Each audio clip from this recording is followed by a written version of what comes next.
Hello friend, welcome you all in teachers point. Basically मैं आप लोगों को इन्फॉर्म करना चाहता हूँ। बेसिकली जो आज की क्लास थी, बेसिकली लाइव क्लास में लेने वाला था, बट थोड़ा सा इंटरनेट का जो इशू आ रहा है आज, बिकॉज आज काफ़ी तेज़ आंधी और बारिश हो रही है हमारे यहाँ पर राइट नाउ, तो इसके कारण थोड़ा इंटरनेट का इशू बना हुआ है और बार बार मैं लाइव आने की कोशिश कर रहा हूँ, but internet bar bar disconnect हो रहा है और बीच के बीच आपकी जो क्लास हो रही है वो पॉज्ड हो जा रही है। इसलिए ये पर्टिकुलर जो क्लास है वो रिकॉर्डेड क्लास आपके सामने मैं as soon as possible upload कर दूंगा और वही पर्टिकुलर एक क्लास होगी जो आज लाइव होने वाली थी। तो आप इस पर्टिकुलर वीडियो को ज़रूर वॉच करें और इस वीडियो में हम नेटवर्किंग जो कंप्लीट आपका जो चैप्टर होता है नेटवर्किंग का, उसे हम कंप्लीट करने की कोशिश करेंगे। और हमारी कोशिश है कि कोई भी पर्टिकुलर क्वेश्चन जो नेटवर्किंग से आपसे अगर पूछा जाए तो कोई भी क्वेश्चन आपका यहाँ से मिस नहीं होना चाहिए। तो चलिए आज हम स्टार्ट करते हैं नेटवर्किंग।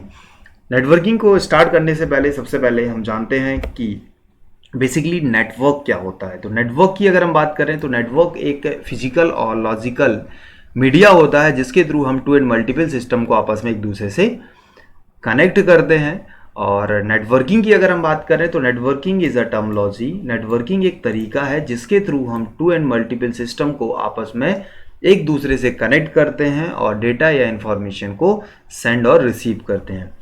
बेसिकली एक single stand alone computer system को हम कभी भी नेटवर्क सिस्टम नहीं बोल सकते हैं जब तक हमारे पास मिनिमम दो या दो से अधिक सिस्टम अवेलेबल ना हो। और साथ ही साथ जब हम दो सिस्टम को आपस में एक दूसरे से कनेक्ट करते हैं तो वो पर्टिकुलर सिस्टम जो डेटा या इंफॉर्मेशन को सेंड कर रहा होता है उसे हम सेंडर बोलते हैं, और वो पर्टिकुलर सिस्टम जो डेटा या इंफॉर्मेशन को रिसीव कर रहा होता है उसे हम क्या बोलते हैं, रिसीवर बोलते हैं।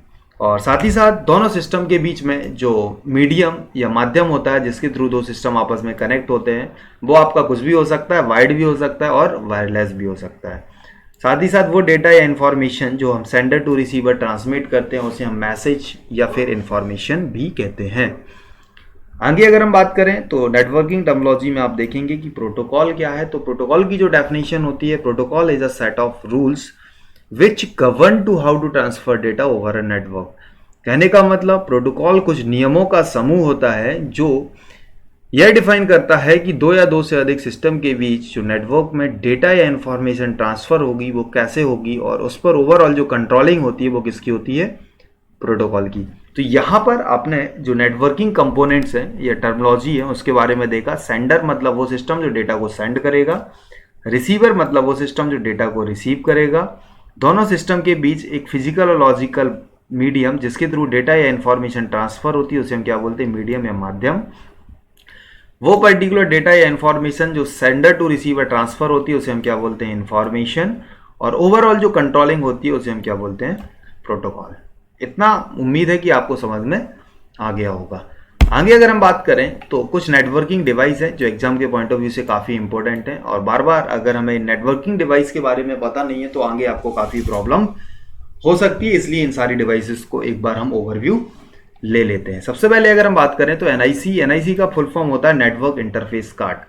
बेसिकली एक ऐसी आईसीएचएफ होती है जिसके थ्रू हम एक पर्टिकुलर कंप्यूटर सिस्टम को दूसरे कंप्यूटर सिस्टम से के साथ वायर्ड मीडिया के थ्रू कनेक्ट करते हैं। इस तरीके से एक पर्टिकुलर कार्ड दिखता है जो हमारे सिस्टम पर प्लग होता है और ये हमें एक पोर्ट देता है जिसके थ्रू हम एक सिस्टम को दूसरे सिस्टम से कनेक्ट करते हैं और इस पर्टिकुलर पोर्ट को हम बोलते हैं RJ45 पोर्ट। क्या बोलते हैं, RJ45। RJ का जहां फुल फॉर्म होता है आपका रजिस्टर्ड जैक।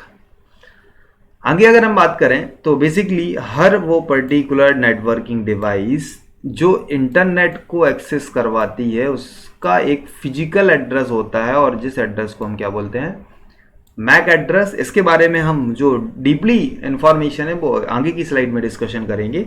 अभी आपको इतना ही याद रखना है कि मैक एक फिजिकल एड्रेस होता है, यानी कहने का मतलब जिस तरीके से आपने देखा होगा हमारा जो स्मार्टफोन या मोबाइल होता है उसका एक फिजिकल जो एड्रेस होता है उसे हम बोलते हैं IMI नंबर। वैसे ही हर वो नेटवर्किंग डिवाइस जिसके थ्रू हम इंटरनेट से कनेक्ट करते हैं उसका एक क्या होता है, यूनिक एड्रेस होता है जिसे हम क्या बोलते हैं, मैक एड्रेस। अभी जस्ट आपको इतना ही याद रखना है। आगे अगर हम बात करें तो हर पर्टिकुलर नेटवर्किंग डिवाइस का एक IEEE स्टैंडर्ड होता है। बेसिकली ये सारी जो डिवाइसेस हैं वो क्या है, एक इलेक्ट्रॉनिक इक्विपमेंट्स हैं और हर एक इलेक्ट्रॉनिक इक्विपमेंट्स जो नेटवर्किंग में यूज होते हैं उन इलेक्ट्रॉनिक इक्विपमेंट्स को एक ऑर्गेनाइजेशन क्या करती है, ऑथराइज करती है। जैसे कि आपने देखा होगा, अगर कोई भी प्रोडक्ट की अगर हम बात करें, अगर कोई भी प्रोडक्ट हम जब लेते हैं, अगर उस प्रोडक्ट में ग्रीन जो सर्किल बना होता है आईएसओ का, ठीक है, अगर वो ग्रीन जो सिंबल होता है वो रिप्रेजेंट करता है ये वेज जो कंटेंट इसमें है, और जो रेड होता है वो आपका नॉन वेज कंटेंट। साथ ही साथ आईएसआई जो मार्क होता है वो आपकी ओरिजिनलिटी को शो करता है। सिमिलर एज जो नेटवर्किंग डिवाइस होती है, उन सारी डिवाइसों के IEEE स्टैंडर्ड होते हैं जो उसकी ओरिजिनलिटी को शो करते हैं। और बेसिकली IEEE का फुल फॉर्म जो होता है वो होता है आपका institute of electrical and electronic engineers. Note down कर लीजिए, institute of electrical and electronic engineer. और जहां पर एनआईसी का जो IEEE स्टैंडर्ड होता है वो होता है IEEE 802.3। ये भी आपको माइंड में लेते हुए चलना है और नोट डाउन भी करना है। आगे अगर हम बात करें तो ब्लूटूथ के बारे में हम डिस्कशन करेंगे। बेसिकली ब्लूटूथ एक वायरलेस डिवाइस है जिसके थ्रू हम एक सिस्टम को दूसरे सिस्टम से कनेक्ट कर सकते हैं, या एक स्मार्टफोन को दूसरे स्मार्टफोन से, या लैपटॉप से, या डेस्कटॉप से कनेक्ट कर सकते हैं। तो ब्लूटूथ भी एक क्या है, नेटवर्किंग डिवाइस है। और इसकी जो रेंज होती है डेटा ट्रांसफर करने की वो 100 to 200 मीटर होती है। और साथ ही साथ इसका जो IEEE स्टैंडर्ड होता है वो भी होता है आपका IEEE 802.11।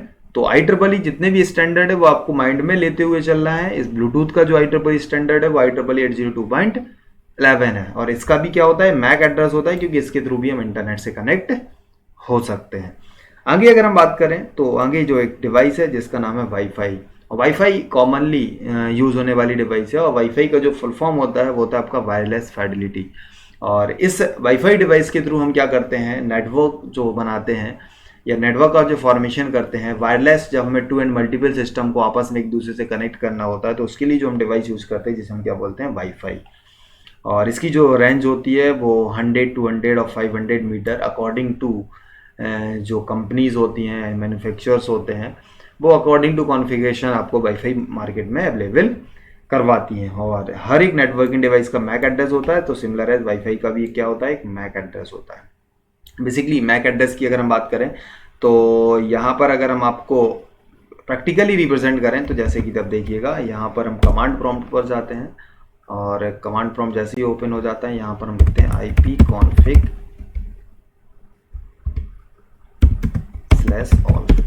जैसे ही आप ipconfig/all लिखते हैं तो आप देखिए यहाँ पे सारी नेटवर्किंग डिवाइस जिनके थ्रू हम इंटरनेट से कनेक्ट हो सकते हैं, हर एक चीज़ का, जैसे ईथरनेट अडाप्टर को हम क्या बोलते हैं, अपना जो आपका लैन पोर्ट होता है उसका भी क्या होता है, फिजिकल एड्रेस ये है।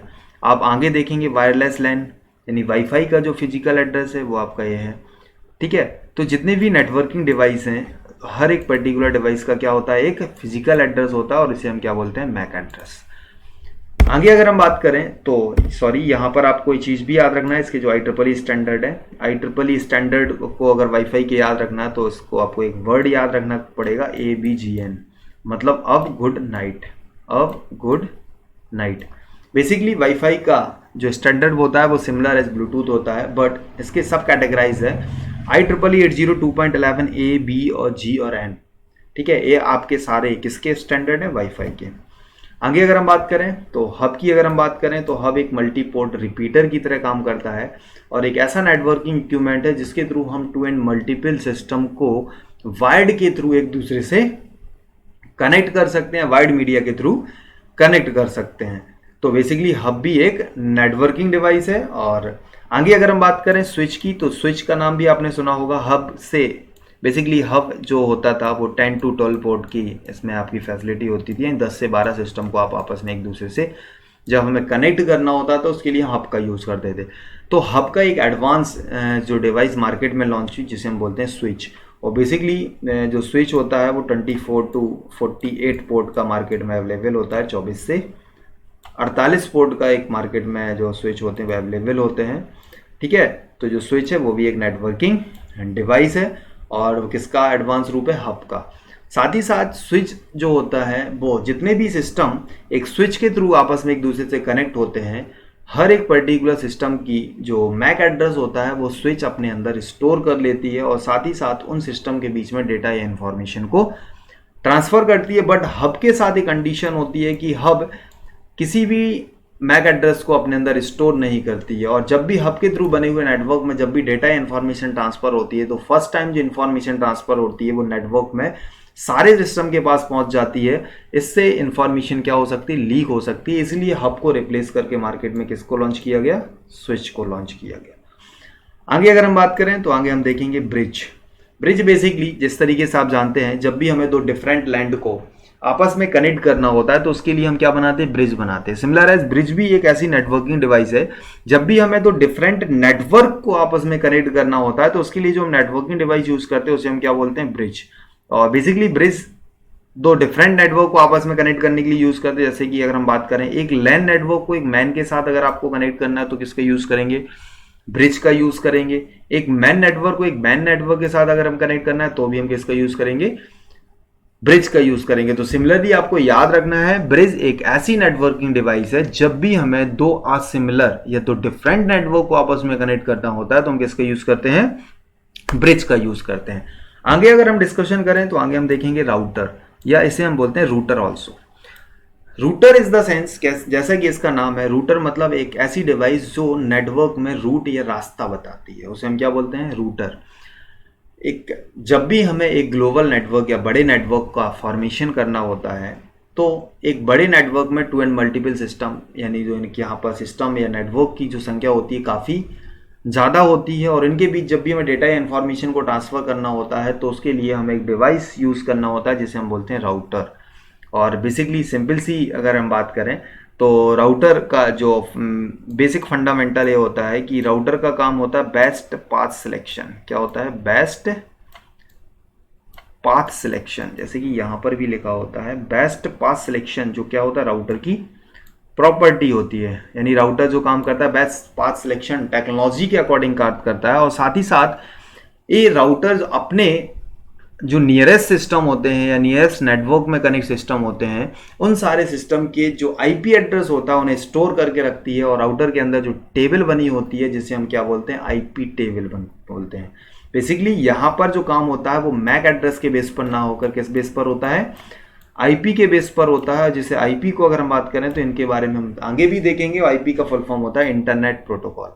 कहने का मतलब एक लॉजिकल एड्रेस, जैसे कि आपने देखा था मैक क्या होता है, एक फिजिकल एड्रेस होता है, बट सिमिलर एज आईपी जो होता है वो क्या होता है, आपके लॉजिकल एड्रेस होता है। यानी हर वो पर्टिकुलर सिस्टम जो नेटवर्क में कनेक्ट होता है उसकी एक नेटवर्क में जो पहचान देता है वो क्या कहलाता है, आपका आईपी एड्रेस कहलाता है। आगे अगर हम बात करें तो आगे हम देखेंगे गेटवे। गेटवे की अगर हम बात करने से पहले हम अगर बात करते हैं, जैसे कि आपने सुना होगा गेटवे ऑफ इंडिया, जहां से इंडिया का जो इंपोर्ट और एक्सपोर्ट का जो काम होता है उसे हम क्या बोलते हैं, गेटवे ऑफ इंडिया। जैसे मुंबई पोर्ट की अगर हम बात करें, Mumbai port gateway of India है भारत का, और जहां से इंडियन कंट्री का जो भी ट्रांसपोर्टेशन का काम होता है अदर कंट्री में जो, ठीक है, और अदर कंट्री से जो इंडिया में माल इंपोर्ट होता है और ओवरऑल जो चेकिंग होती है या कह सकते हैं डेटा के अंदर आने और बाहर जाने की जो प्रोसेस होती है वो गेटवे के थ्रू होती है। तो सिमिलर है, गेटवे एक ऐसी नेटवर्किंग डिवाइस है जो ग्लोबल नेटवर्क से यानी इंटरनेट के थ्रू हमारे नेटवर्क में आने वाले डेटा या इंफॉर्मेशन को क्या करता है, सिक्योर या ऑथराइज करता है, उसे हम क्या बोलते हैं, गेटवे। तो आपको सिंपल शब्दों में याद रखना है, जब भी हम टू एंड मल्टीपल्स नेटवर्क को आपस में कनेक्ट करते हैं या एक ग्लोबल नेटवर्क को लोकल नेटवर्क के साथ कनेक्ट करते हैं तो वहां पर जो हम डिवाइस यूज करते हैं वो आप डिवाइस यूज करते हैं गेटवे। और इसका काम होता है वो डेटा या इंफॉर्मेशन जो हम ग्लोबल नेटवर्क टू अपने प्राइवेट नेटवर्क में एक्सेस कर रहे हैं उसको ऑथराइज या सिक्योर करना काम किसका होता है, गेटवे का। आगे अगर हम बात करें तो टाइप ऑफ नेटवर्क, यानी नेटवर्क के आप यहाँ पर टाइप देखेंगे तो बेसिकली नेटवर्क को 3 पार्ट में कैटेगराइज किया गया है, लैन, मैन और वैन। लैन के बारे में अगर हम बात करें तो एक ऐसा नेटवर्क जो 100 मीटर की ज्योग्राफिकल बाउंड्री के अंदर फैला होता है, यानी एक स्मॉल नेटवर्क जो किसी भी पर्टिकुलर ऑफिस, स्कूल या कॉलेज की लैबोरेटरी या लाइब्रेरी का जो नेटवर्क होता है उसे हम क्या बोलते हैं, लैन नेटवर्क। बेसिकली एक ऐसा नेटवर्क जो 100 मीटर या 200 मीटर्स की ज्योग्राफिकल बाउंड्री के अंदर फैला होता है उसे हम क्या बोलते हैं, लैन नेटवर्क। आगे अगर हम बात करें तो मैन का जो फुल फॉर्म होता है, मैन का मतलब होता है मेट्रोपोलियन एरिया नेटवर्क। जब भी हम लैन से बड़ी अगर चीज़ की बात करें तो एक पर्टिकुलर जो कह सकते हैं एक पर्टिकुलर सिटी के नेटवर्क या मेट्रोपोलियन एरिया नेटवर्क कहलाता है। तो एक ऐसा नेटवर्क जो एक लिमिटेड ज्योग्राफिकल बाउंड्री को क्या करता है, कवर करता है, उसे हम क्या बोलते हैं, मैन नेटवर्क, जो लैन से तो बड़ा होता है बट वैन से छोटा होता है, इसे हम कह सकते हैं कि it is a combination of two and multiples LAN, जहाँ पर एक पर्टिकुलर शहर या डिस्ट्रिक्ट, ये जो पर्टिकुलर रिसोर्सेज होते हैं या जोग्राफिकल रीजन होता है उसको क्या करता है, कनेक्ट करता है, उसे हम बोलते हैं मैन। आगे अगर हम बात करते हैं वैन, तो वैन के बारे में ऑलरेडी आप जानते होंगे, वैन को हम इंटरनेट भी बोल सकते हैं। तो वैन का मतलब होता है एक ऐसा ग्लोबल नेटवर्क जिसके थ्रू हम एक पर्टिकुलर कंट्री या फिर ऑल ओवर वर्ल्ड को आपस में एक दूसरे से कनेक्ट करते हैं, उसे हम क्या बोलते हैं, वैन। वैन का फुल फॉर्म क्या होता है, वाइड एरिया नेटवर्क, और कह सकते हैं it is a combination of two and multiple MAN और लैन ऑल्सो। आगे अगर हम बात करें तो ट्रांसमिशन मोड के बारे में हम समझेंगे। ट्रांसमिशन मोड का मतलब होता है कि way of transmission data between nodes is called transmission mode. कहने का मतलब टू एंड मल्टीपल सिस्टम, जिन्हें हम नेटवर्किंग में नोड भी बोलते हैं, होप भी बोलते हैं, टर्मिनल भी बोलते हैं, ये सारी चीज़ें, हर एक पर्टिकुलर सिस्टम को नेटवर्क में जाना जाता है इन नाम से।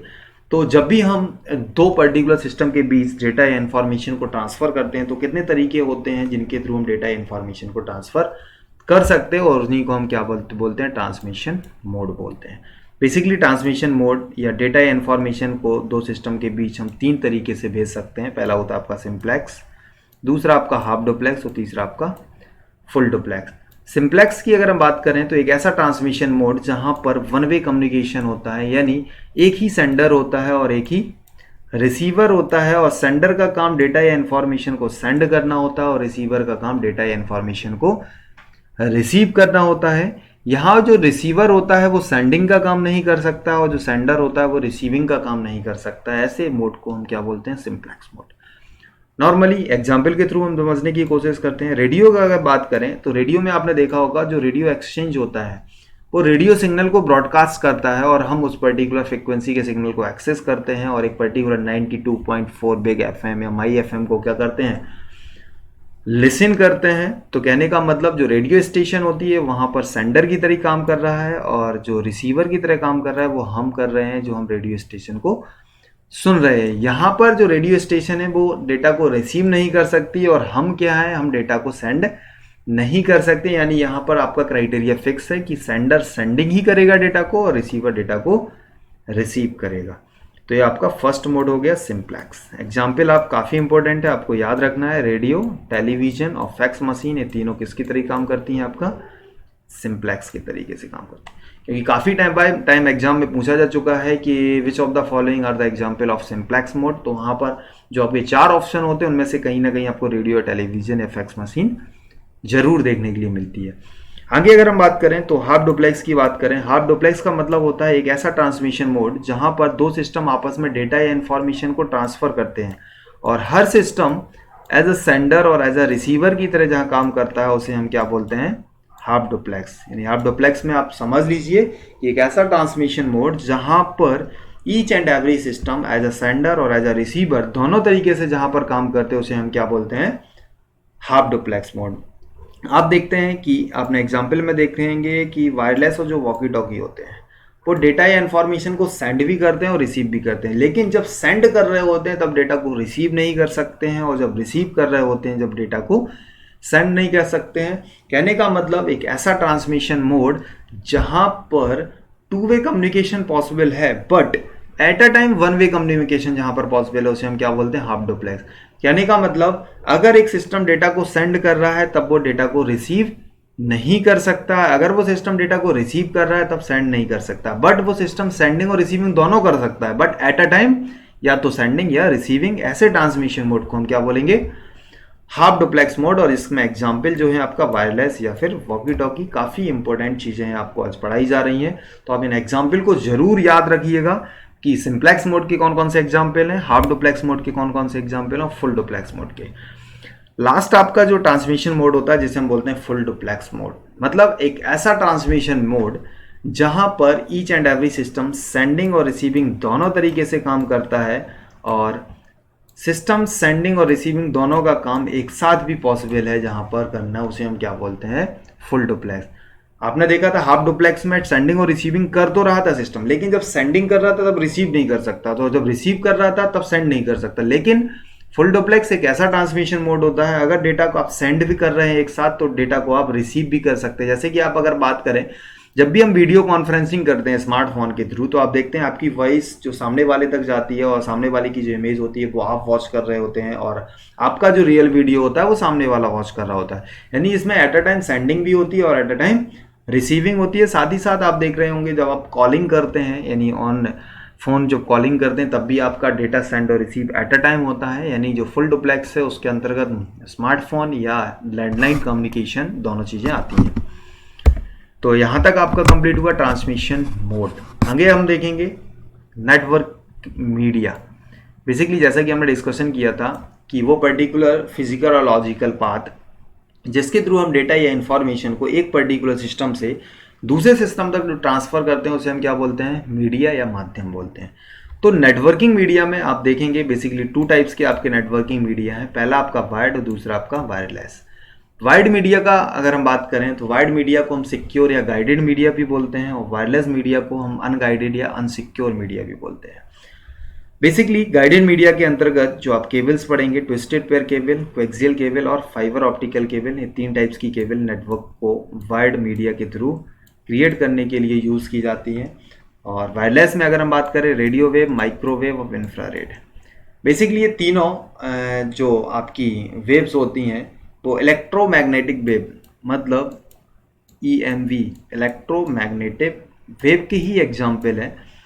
यहाँ पर जब हम एक पर्टिकुलर एम्पलीट्यूड, आप समझते होंगे कि एक पर्टिकुलर ये फ्रिक्वेंसी है, ठीक है, ये क्या है आपकी एक फ्रिक्वेंसी है।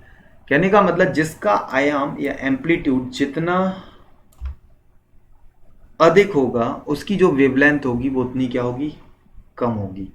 तो जो रेडियो वेव होता है वो सबसे हायर रेंज की, यानी कहने के मतलब इसका जो आयाम होता है वो सबसे कम होता है। इसकी जो इसलिए इसकी जो डिस्टेंस होती है वो मैक्सिमम होती है। कहने का मतलब एक जो रेडियो वेव होती है वो 100 किलोमीटर तक या 200 किलोमीटर तक भी डेटा को कवर कर सकती है। ये डिपेंड करता है उसकी वेवलेंथ या एम्पलीट्यूड या आयाम पर।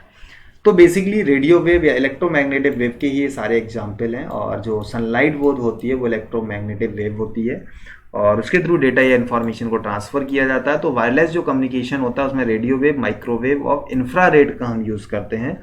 और तीनों का जो डिफरेंस मात्र इतना है कि जो इसकी जो फ्रिक्वेंसी होती है वो बहुत ज़्यादा होती है। यानी कहने का मतलब इसकी जो फ्रिक्वेंसी अगर मेज़र करते हैं तो हर्ट्ज़ में करते हैं, और जितनी ज़्यादा, अगर जैसे कि हम बात करते हैं 5 मेगाहर्ट्ज़ लिखा है तो 5 मेगाहर्ट्ज़ जिसकी फ्रिक्वेंसी होगी उसकी जो वेवलेंथ होगी वो ज़्यादा होगी। लेकिन अगर लिखा है आपके पास 10 गीगाहर्ट्ज़ या 5 गीगाहर्ट्ज़, इस द सेंस आपकी देखते हैं आपकी जितनी इसकी ज़्यादा फ्रिक्वेंसी जितनी ज़्यादा होगी उसकी वेवलेंथ उतनी कम होगी। जैसे 5 गीगाहर्ट्ज़ की अगर हम बात करें तो 5 मेगाहर्ट्ज़ से 5 गीगाहर्ट्ज़ क्या है, ज़्यादा है। तो माइक्रोवेव होगी उसकी वेवलेंथ क्या होगी, कम होगी।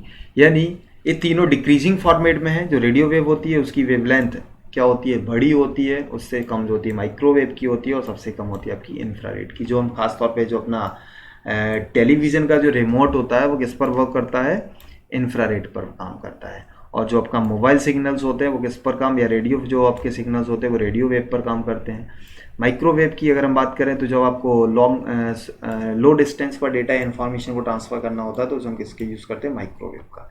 तो बेसिकली इंपॉर्टेंट पॉइंट है आपका वायर्ड मीडिया का, और जिनके बारे में हम डिस्कशन करने जा रहे हैं। तो सबसे पहले अगर हम बात करें वायर्ड मीडिया में हम डिस्कशन करेंगे ट्विस्टेड पेयर केबल। और ट्विस्टेड पेयर केबल की अगर हम बात करें तो इसे हम कैट सीरीज़ भी बोलते हैं, या कैट सीरीज़ की जितनी भी केबल होती हैं उन्हें हम ट्विस्टेड पेयर केबल के नाम से भी जानते हैं। बेसिकली इसका नाम ट्विस्टेड पेयर केबल क्यों रखा गया, तो उसके पीछे रीज़न ये है कि एक ऐसी केबल जिसमें टोटल नंबर ऑफ 8 वायर्स होते हैं, यानी 2 वायर्स का एक कॉम्बिनेशन है। यहाँ पर 2 वायर, यहाँ पर 2 वायर, यहाँ और यहाँ पर, यानी टोटल नंबर ऑफ वायर्स कितने होते हैं, 8 होते हैं। और 8 में से हर 2 वायर्स आपस में क्या होते हैं, एक दूसरे से ट्विस्ट या फोल्ड होते हैं। इसलिए इस पर्टिकुलर केबल का नाम क्या रखा गया, ट्विस्टेड पेयर केबल। अगर हम बात करें जो इस पर्टिकुलर केबल की जो स्पीड होती है वो अभी जो लेटेस्ट आपकी कैट सीरीज है कैट 6A, उसकी जो डेटा ट्रांसफ़र स्पीड होती है वो 10 Gbps तक आपकी इसमें डेटा या इन्फॉर्मेशन को ट्रांसफ़र किया जा सकता है। और कैट जो 5 सीरीज़ की केबल होती है उसका जो डेटा ट्रांसफ़र रेट होता है वो 1 Gbps होता है। साथ ही साथ इसके थ्रू जो मैक्सिमम जो डिस्टेंस होती है वो 100 मीटर की डिस्टेंस तक डेटा या इन्फॉर्मेशन को ट्रांसफर किया जा सकता है। कहने का मतलब ट्विस्टेड पेयर केबल एक ऐसी केबल होती है जब भी हमें एक लो रेंज में डेटा या इन्फॉर्मेशन को फास्टली ट्रांसफर करना होता है, या एक छोटे से नेटवर्क को या लैन नेटवर्क को जब भी हमें फॉर्मेट करना होता है, तो वहाँ पर जो हम केबल यूज़ करते हैं वो ट्विस्टेड पेयर केबल यूज़ करते हैं। सेकंड अगर हम बात करें तो according to quality twisted pair cable को 2 पार्ट में कैटेगराइज किया गया है, एसटीसी और यूटीसी। एसटीसी का फुल फॉर्म होता है सील्डेड ट्विस्टेड पेयर केबल, जहाँ पर नॉइज जो पॉल्यूशन होता है उसको कम किया जाता है, यानी फॉल्ट टॉलरेंस और नॉइज पॉल्यूशन को जहाँ पर कम किया जाता है उसे हम बोलते हैं सील्डेड ट्विस्टेड पेयर केबल, और दूसरी होती है unshielded twisted pair cable, UTC. आप देखते हैं यहाँ पर कोई भी एल्यूमिनियम फॉइलिंग यूज नहीं की गई है।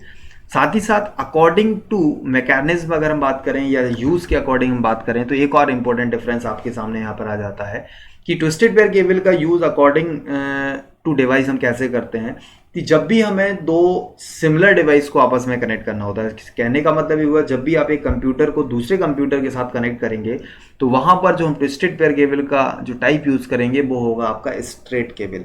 कहने का मतलब जब भी सिमिलर डिवाइस को जो हम यूज करेंगे तो वहां पर जो पैटर्न यूज होता है वो होता है क्रॉस केबल, और जब भी हम दो असिमिलर या डिफरेंट डिवाइस को आपस में कनेक्ट करेंगे तो उसके लिए जो हम ट्विस्टेड पेयर केबल का टाइप यूज करेंगे वो होगा आपका स्ट्रेट केबल।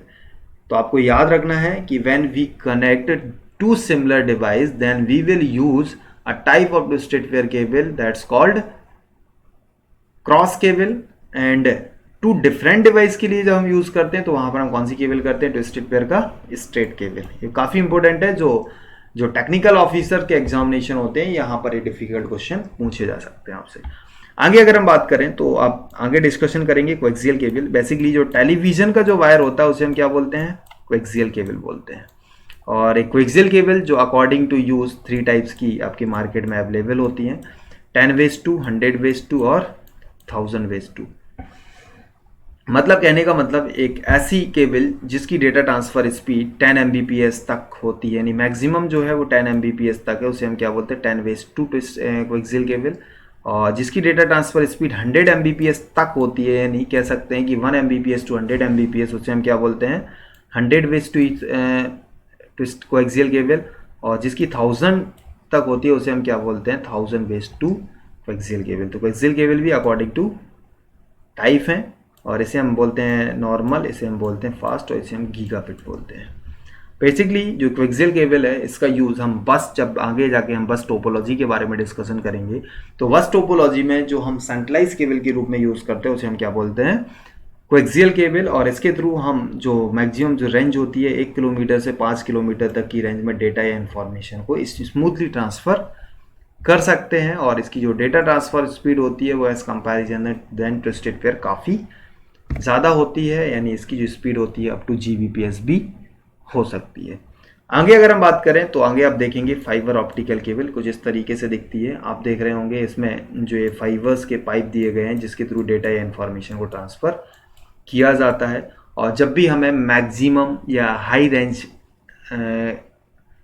रेंज तक डेटा या इन्फॉर्मेशन को ट्रांसफ़र करना होता है तो वहाँ पर जो हम केबल का यूज़ करते हैं वो होता है आपका फाइबर ऑप्टिकल केबल।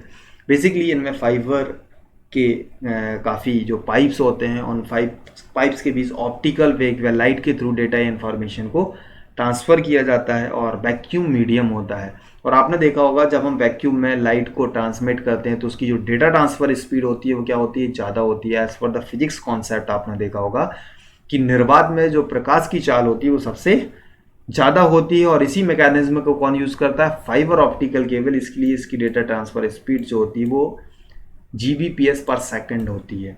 ठीक है, आप देखते हैं कि जब हमें जो आपके ISP होते हैं, जो ह्यूज रेंज ऑफ जब डेटा या इन्फॉर्मेशन को आपको ट्रांसफ़र करना होता है, या जहाँ पर मैक्सिमम जो रेंज होती है किलोमीटर्स में जहाँ पर रेंज होती है, वहाँ पर जब हमें डेटा या इन्फॉर्मेशन को ट्रांसफ़र करना होता है तो वहाँ पर हम किसका यूज़ करते हैं, फाइबर ऑप्टिकल केबल का। और फाइबर ऑप्टिकल केबल में अगर हम सिंगल चैनल की स्पीड की बात करें, यानी सिंगल जो आपका चैनल है, यानी एक सिंगल पाइप, उसकी जो मिनिमम जो मैक्सिमम स्पीड होती है वो 320 Gbps होती है, यानी 320 गीगाबिट पर सेकंड, यानी 320 GB पर सेकंड डेटा या इन्फॉर्मेशन ट्रांसफर होती है एक सिंगल चैनल के थ्रू, और फाइबर ऑप्टिकल केबल में मल्टीपल चैनल होते हैं, यानी जो स्पीड यहाँ पर होती है वो 1000 गीगाबिट भी पहुंच सकती है, और इसके थ्रू हम कई किलोमीटर तक डेटा या इंफॉर्मेशन को ट्रांसफर कर सकते हैं। आगे हम बात करें तो जो इम्पोर्टेंट कनेक्टर्स हैं जिनका यूज़ हम डिफरेंट केबल में यूज़ करते हैं, खासतौर पर ये एग्जाम में काफ़ी बार पूछा जा चुका है कि आरजे जो 45 जो कनेक्टर होता है वो हम किस केबल में यूज़ करते हैं। तो आपको याद रखना है वो ट्विस्टेड पेयर केबल में। आपने देखा होगा जो नॉर्मली जो हमारे सिस्टम में जैक होता है जहाँ पर हम केबल को प्लग करते हैं उसे हम क्या बोलते हैं, RJ45 फीमेल कनेक्टर बोलते हैं। जो मेल कनेक्टर होता है वो इस पर प्लग इन होता है, तो आरजे का जहाँ फुल फॉर्म होता है रजिस्टर्ड जैक। साथ ही साथ कोएक्सियल केबल में जो हम कनेक्टर यूज़ करते हैं उसे हम क्या बोलते हैं, RF कनेक्टर, जिसे हम बोलते हैं रेडियो फ्रिक्वेंसी कनेक्टर। क्या बोलते हैं, रेडियो फ्रिक्वेंसी कनेक्टर। और जो फाइबर ऑप्टिकल केबल में जो कनेक्टर यूज होता है उसे हम क्या बोलते हैं, FC कनेक्टर या fibre cable connector. Basically fibre optical में डिफरेंट टाइप के जो कनेक्टर्स यूज होते हैं अकॉर्डिंग टू पर्पस, तो इन्हें आपको याद करने की इतनी ज़रूरत नहीं है क्योंकि इनका फाइबर ऑप्टिकल केबल से कोई भी रिलेशन नहीं है। अकॉर्डिंग टू यूज हम इसे कर सकते हैं। आगे अगर हम बात करें तो आज हम और इम्पोर्टेंट चैप्टर के धीरे धीरे करीब पहुंचते जा रहे हैं। तो आज अब हम देखेंगे networking topology. Basically networking topology की अगर हम बात करें तो नेटवर्क टोपोलॉजी की जो डेफिनेशन ही वही होती है कि जब भी हम टू एंड मल्टीपल सिस्टम को आपस में एक दूसरे से कनेक्ट करके एक नेटवर्क को बनाना चाहते हैं, तो एक नेटवर्क को किन किन तरीकों से हम बना सकते हैं, उन्हें हम किस में समझते हैं, नेटवर्किंग टोपोलॉजी में समझते हैं। तो नेटवर्किंग टोपोलॉजी की डेफिनेशन क्या होती है कि how to we create a particular network. एक हम पर्टिकुलर नेटवर्क को कैसे क्रिएट कर सकते हैं, वो तरीके जो होते हैं वो किसके अंतर्गत आप देखते हैं, नेटवर्किंग टोपोलॉजी के अंतर्गत देखते हैं। तो सबसे पहले हम नेटवर्किंग टोपोलॉजी में हम देखेंगे बस टोपोलॉजी। बस टोपोलॉजी की अगर हम बात करें तो बेसिकली इसका जो इन्वेंटर है वो IBM है, यानी IBM के द्वारा बनाई गई एक टोपोलॉजी है। अभी एग्जाम में कई बार पूछा जा चुका है कि which of the following topology made by the IBM company. तो वहाँ पर ऑप्शन में आपका बस भी आता है, रिंग भी आता है, मैश भी आता है, हाइब्रिड भी आता है, काफ़ी टोपोलॉजी के ऑप्शन दिए रहते हैं। तो आपको पता होना चाहिए कि IBM द्वारा कौन सी टोपोलॉजी बनाई गई है, बस टोपोलॉजी आपको याद में रखना है। और एक ऐसी मात्र टोपोलॉजी है जहाँ पर हम कोएक्सियल केबल का यूज़ करते हैं डेटा या इन्फॉर्मेशन को ट्रांसफर करने के लिए, यानी बस टोपोलॉजी में जो केबल यूज़ करती है सेंट्रलाइज, उसे हम क्या बोलते हैं, कोएक्सियल केबल। और यहाँ पर किसका यूज़ करते हैं, हम टर्मिनेटर का यूज़ करते हैं खासतौर पर। तो बस टोपोलॉजी एक ऐसी टोपोलॉजी होती है जहां पर हम कोएक्सियल केबल के through two and multiple system को आपस में कनेक्ट करते हैं। बेसिकली ये रिलायबल नहीं होती है और साथ ही साथ इसका जो फॉल्ट टॉलरेंस है, यानी कहने का मतलब अगर यहाँ पर कोई भी सिंगल सिस्टम खराब हो जाता है, डेड हो जाता है, तो जब सिस्टम डेड होने के बाद पूरा जो नेटवर्क होता है वो क्या हो जाता है, डाउन हो जाता है, यानी तब सारा डेटा ट्रांसमिशन आपका रोक दिया जाता है। इसलिए हम इस टोपोलॉजी को ज़्यादा रिलायबल टोपोलॉजी नहीं मानते हैं और इसका यूज़ हम बड़े नेटवर्क को क्रिएट करने के लिए नहीं करते हैं। तो आपको याद रखना है, इंपॉर्टेंट पॉइंट क्या है याद रखना है, ऐसी टोपोलॉजी जिसमें हम किसका यूज़ करते हैं, कोएक्सियल केबल का यूज़ करते हैं और साथ ही साथ टर्मिनेटर का यूज़ करते हैं। यहाँ पर जो कॉर्नर्स पर दोनों एक डिवाइस यूज़ करते हैं, हम एक या सॉकेट यूज़ करते हैं जिसे हम क्या बोलते हैं, टर्मिनेटर। ठीक है, और इसमें सिंगल स्टैंडअलोन केबल के थ्रू सारे सिस्टम कनेक्ट होते हैं। सेकंड अगर हम बात करें रिंग टोपोलॉजी, बेसिकली इसका नाम रिंग इसलिए रखा गया है क्योंकि एक ऐसी टोपोलॉजी है जहां पर हम टू एंड मल्टीपल सिस्टम को एक रिंग के फॉर्मेट में क्या करते हैं, अरेंज करते हैं, इसलिए इसका नाम क्या है, रिंग टोपोलॉजी है। बेसिकली यहाँ पर हर एक पर्टिकुलर सिस्टम आपके अपने जो नियरेस्ट सिस्टम होते हैं उनसे डायरेक्टली कनेक्ट होते हैं और रिंग का फॉर्मेट बनाते हैं। और साथ ही साथ इस पर्टिकुलर टोपोलॉजी में जो मेथड यूज होता है वो टोकन पासिंग मेथड, जैसे कि आप इमेज में देख रहे होंगे टोकन पास हो रहा है। बेसिकली अगर हम बात करें एक पर्टिकुलर सिस्टम A1 है, A2 है, A3 है और A4 है और A5 है। सपोज दैट सेकंड नंबर के सिस्टम जो है उसको 5 नंबर के सिस्टम को डेटा या इंफॉर्मेशन ट्रांसफर करनी है, तभी सेकंड नंबर का सिस्टम क्या करेगा, एक टोकन जनरेट करेगा और टोकन जनरेट करने के बाद उस टोकन को पूरे नेटवर्क में ब्रॉडकास्ट कर देगा।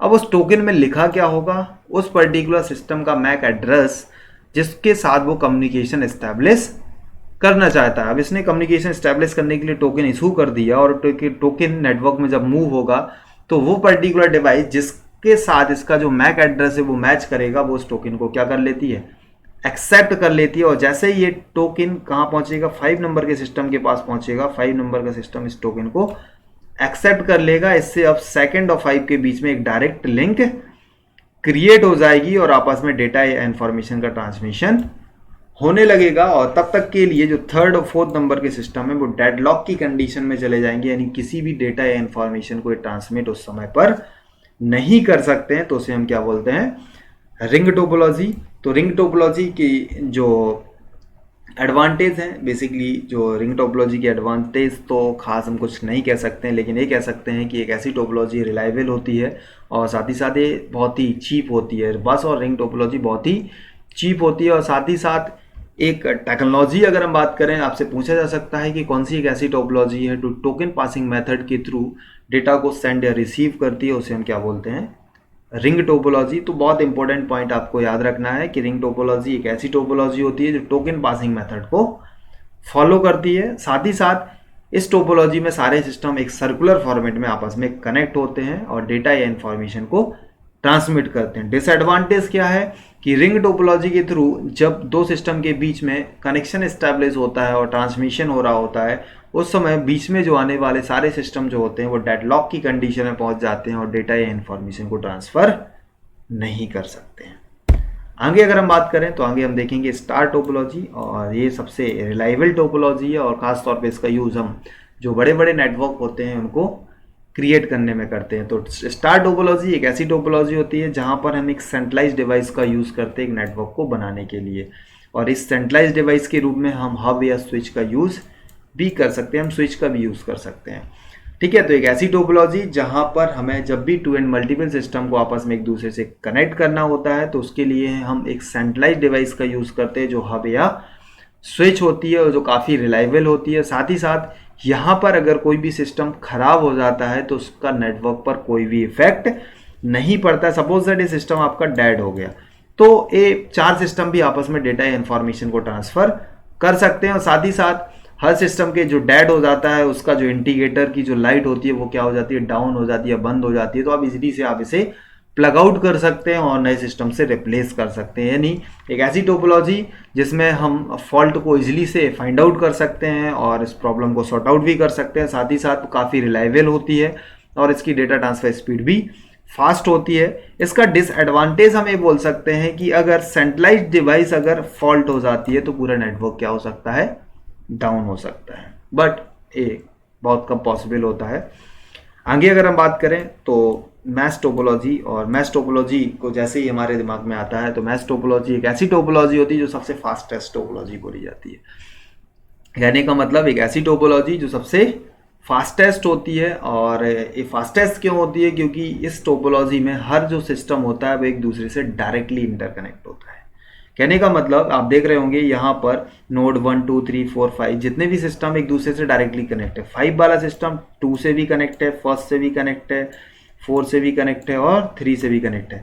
यानी हर एक सिस्टम बाकी के 4 सिस्टम से डायरेक्टली जहाँ पर कनेक्ट होता है। और कहने का मतलब जब डायरेक्टली एक दूसरे से कनेक्ट है तो ऑब्वियसली बीच में जो आपका मीडिया होगा उसे शेयर करने की किसी के साथ ज़रूरत नहीं होगी और डेटा ट्रांसमिशन भी क्या होगा, फास्ट होगा। तो कहने का मतलब मैश टोपोलॉजी एक ऐसी टोपोलॉजी है मात्र जिसमें डेटा ट्रांसफर स्पीड जो होती है वो बाकी टोपोलॉजी की कंपैरिजन में बहुत फास्ट होती है। और एक और यहाँ पर जो डिफ़िकल्टी ये आती है कि मैश टोपोलॉजी की अगर हम बात करें तो यहाँ पर जो नेटवर्क होता है उसका बहुत बड़ा जाल हो जाता है और साथ ही साथ ये काफ़ी कॉस्टली होती है, क्योंकि अगर हम एक सिस्टम के थ्रू बाकी के 4 सिस्टम को कनेक्ट करना चाहें तो हमारे पास 4 नेटवर्क इंटरफेस यानी NIC पोर्ट होना चाहिए। और 4 NIC पोर्ट को एक मदरबोर्ड पर जब हम प्लग करते हैं तो वो मदरबोर्ड भी क्या हो जाता है, कॉस्टली हो जाता है। और साथ ही साथ यहाँ पर जो आपकी वायर्स होते हैं उसके जाल आपके सामने बिछ जाते हैं और अगर कोई भी पर्टिकुलर केबल यहाँ पर फॉल्ट हो जाती है तो यहाँ पर केबल के फॉल्ट को फाइंड आउट करना भी बहुत ही डिफिकल्ट टास्क हो जाता है, क्योंकि यहाँ पे वायर्स के क्या हो जाते हैं, बंच बन जाते हैं हमारे सामने।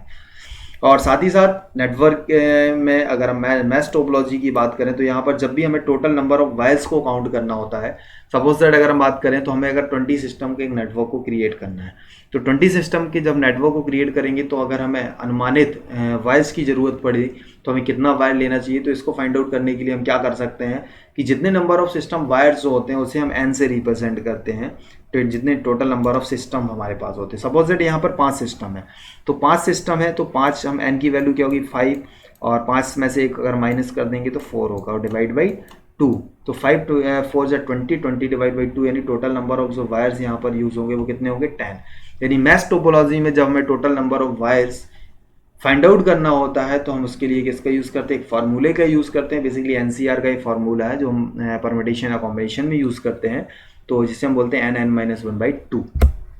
आगे अगर हम बात करें तो नेटवर्किंग टोपोलॉजी में एक और आपकी टोपोलॉजी आती है जिसे हम बोलते हैं ट्री टोपोलॉजी। बेसिकली एक ऐसी टोपोलॉजी जो पेरेंट चाइल्ड के कॉन्सेप्ट को फॉलो करती है और जहाँ पेरेंट चाइल्ड के कॉन्सेप्ट के अकॉर्डिंग डेटा या इन्फॉर्मेशन को ट्रांसफ़र किया जाता है, उसे हम क्या बोलते हैं, ट्री टोपोलॉजी। और इस टोपोलॉजी में हर वो पर्टिकुलर सिस्टम जो नेटवर्क में डेटा या इन्फॉर्मेशन को एक्सेस करता है वो अपनी रूट जो सिस्टम होता है उस पर डिपेंडेड होता है। सपोज दैट आपका एक इंटरनेट है, ये क्या है आपका इंटरनेट, और इंटरनेट के थ्रू एक पर्टिकुलर सिस्टम जुड़ा हुआ है और इस सिस्टम में नेट चल रहा है। हम इस पर्टिकुलर सिस्टम से दो सिस्टम के बीच और भी इंटरनेट शेयर कर रहे हैं, यानी अभी नेट इन दोनों सिस्टम में चलने लगा। और जब इस सिस्टम ने इंटरनेट को और आगे भी क्या कर दिया, शेयर कर दिया, यानी अब नेट किस में चल रहा है, नीचे के भी 3 सिस्टम में चल रहा है। लेकिन अगर ये सिस्टम डाउन हो जाता है तो ये बाकी सिस्टम भी इंटरनेट एक्सेस करना बंद कर देंगे।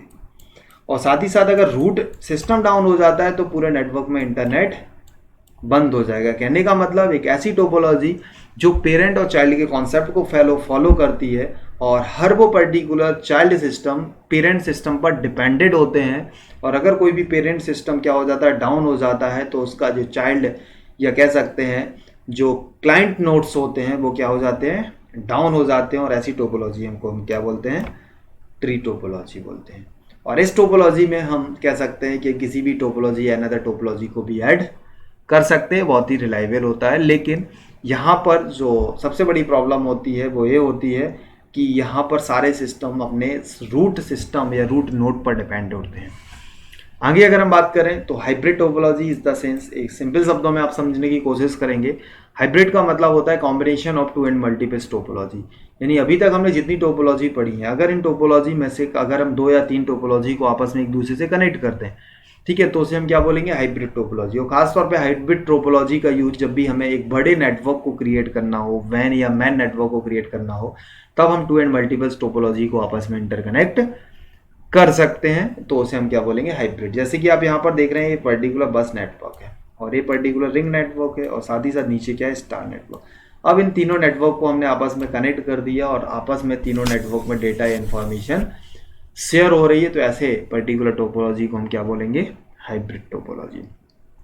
तो यहाँ तक आपने देखा टोपोलॉजी के बारे में, यानी नेटवर्किंग में आप क्या क्या देख चुके हैं, नेटवर्किंग टर्मिनोलॉजी देख चुके हैं, नेटवर्क मीडिया देख चुके हैं, वायरलेस मीडिया देख चुके हैं, ट्रांसमिशन मोड आप देख चुके हैं, नेटवर्किंग टोपोलॉजी देख चुके हैं। अब हम डिस्कशन करेंगे फिजिकल और लॉजिकल एड्रेस के बारे में, जैसा कि आपने पहले सुना भी है और पहले मैंने आपको बताया था कि मैक मतलब होता है मीडिया एक्सेस कंट्रोल।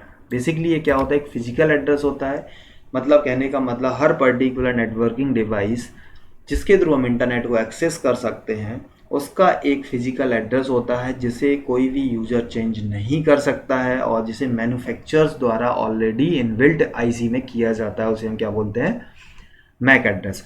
और काफ़ी टाइम एग्जाम में ये क्वेश्चन भी पूछा जा चुका है कि जो मैक एड्रेस होता है वो कितने बिट का याद होता है, तो बिट का होता है, तो आपको याद रखना है, बहुत इंपॉर्टेंट क्वेश्चन है, ये माइंड में बिठा लीजिए, बार बार नोट कर लीजिए कि जो मैक एड्रेस होता है वो कितने बिट का होता है, 48 बिट का होता है। ये आपके सामने मैक एड्रेस का मैंने एक एग्जाम्पल भी शो किया हुआ है, आप देखिएगा। यहाँ पर टोटल 6 ब्लॉक है और हर एक पर्टिकुलर जो ब्लॉक होता है वो 8 बिट का होता है, और 8 बिट का जब एक ब्लॉक होता है तो 8 8 दूनी 16, 8 3 24, 8 चौक 32, 8 5 40, 8 6 48, यानी टोटल कितने बिट हो गए, 48 बिट हो गए। तो आपको याद रखना है जो मैक एड्रेस होता है वो फिजिकल एड्रेस होता है। जिस तरीके से मोबाइल का जो IMEI नंबर होता है जिसे आप चेंज नहीं कर सकते हैं, वैसे ही हर एक पर्टिकुलर सिस्टम का या हर एक पर्टिकुलर नेटवर्किंग डिवाइस का जिसके थ्रू हम इंटरनेट एक्सेस करते हैं या जिसके थ्रू हम इंटरनेट से कनेक्ट होते हैं उसका क्या होता है, एक मैक या फिजिकल एड्रेस होता है, और इसी को हम बोलते हैं मैक एड्रेस। क्लियर।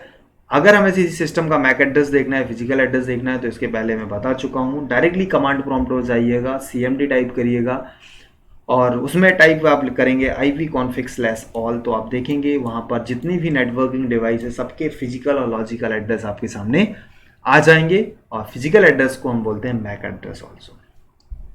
आगे अगर हम बात करें तो आगे हम समझेंगे IP का मतलब होता है इंटरनेट प्रोटोकॉल। सिंपल शब्दों में समझने की कोशिश करेंगे।